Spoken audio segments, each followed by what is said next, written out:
Hey everybody, welcome to another episode of Teachy Mama. We haven't said too much about the whole coronavirus thing yet, but tonight we're going to talk about it for just a minute. So it would be absolutely foolish of us, and I would never presume to say that you can avoid getting coronavirus just because of your diet. However, whether it be corona or the flu or the common cold or cancer, you can always be responsible in what you're choosing to put into your body so that you have the best possible chance of fighting off any pathogen that comes your way. And corona is definitely in that camp.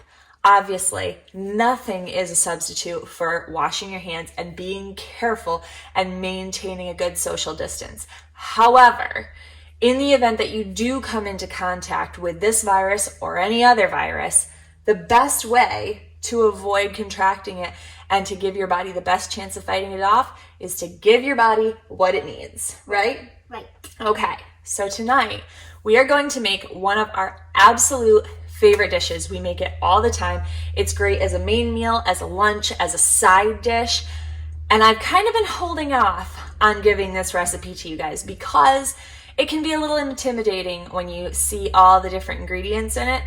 But it's well worth it, and I would really encourage you guys to try this one because it is one of our favorites. Despite having a family who just a couple years ago would have really laughed at the idea of loving a dish that has kale and quinoa and cumin and all these different super healthy ingredients. But we're going to show you how to make it because it is one of our absolute favorites today. So we've prepped most of our ingredients already, and so really this is going to be a quick and easy one to throw together. I have shredded up about 4 cups of kale, and you can tell I shredded it into pretty small confetti-sized pieces because you don't want big chewy bites for this one. So relatively small bites. And I'm going to go ahead and start by drizzling maybe 1/4 cup of olive oil in with our 4 cups of kale. It's just like you're making kale chips. It is. It's the same start as kale chips. The only difference is instead of big chunks of kale, we're just doing little small pieces. So I'm just going to go in real quickly and massage the oil into the kale so that we get all of that oil into all the nooks and crannies of the kale. And this dish is even more healthy than a lot of other kale dishes because you're keeping it raw. You're never cooking it. The kale is never coming into contact with heat. So all of those bioactive chemicals are staying completely intact. You're not denaturing anything with heat here. So this is a good one. The only thing is you want to really make sure that you're completely chewing the kale before you swallow it so that you can lyse the cells and best break apart everything and absorb those nutrients as well as we possibly can.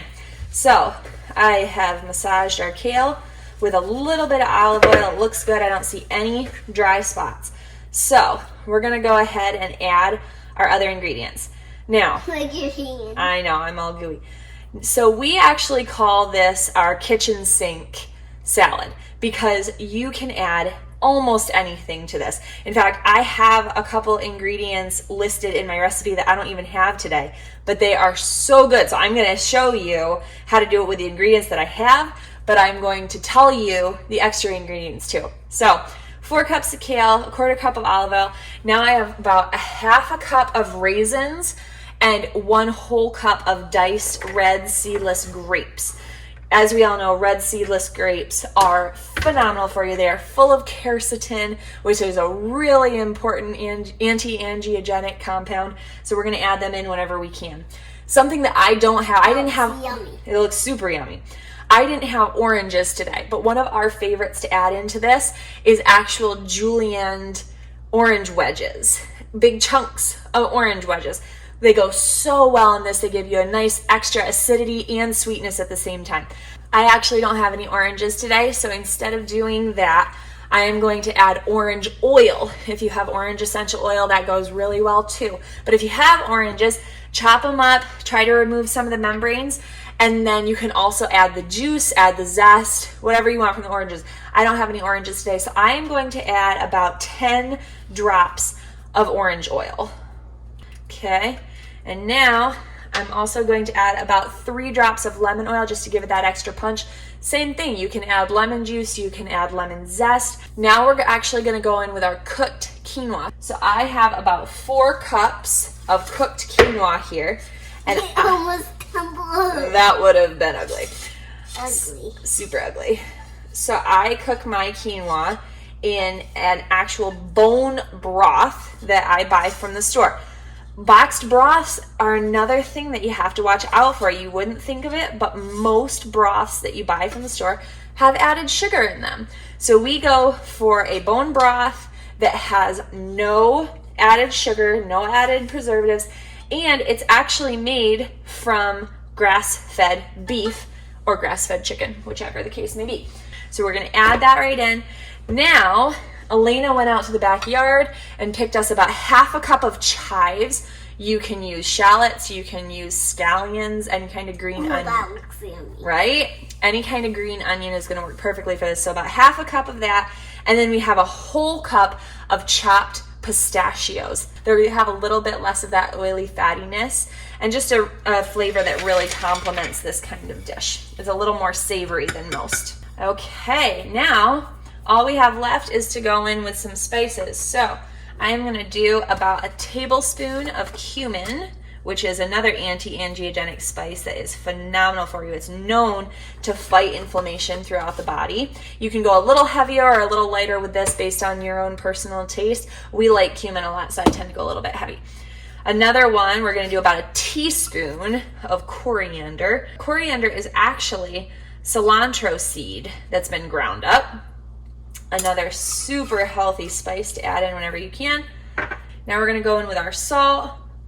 Maybe a teaspoon of salt. Okay, good job. And go in with our pepper. I'm gonna go heavy with our pepper, so probably a full tablespoon of pepper in here. All right, now one last thing that unfortunately I do not have, but it really adds the extra perfect pop to this dish, is fresh mint. Our farm is loaded with fresh wild field mint, and so we try to use it as much as we can. Unfortunately, it's not quite late enough in the spring yet for the mint to be here. So we're going without mint, but that's it. If you have oranges, if you have mint, I really encourage you to add those in. But for us right now, this is perfectly fine. So I'm gonna mix this up. We'll show you the final product and we'll meet you back here. All right, you wanna taste test it for me? Sure. Big bite. Can you handle it? Mm-hmm. Okay. All right, so we've got this all mixed up. I encourage you to try this because this is really a good way to help your body be prepared for anything that might come your way. So thank you guys again so much for watching us. We really appreciate your support. We hope you'll like and share our videos and make sure everything you eat is on purpose. Stay safe. Bye.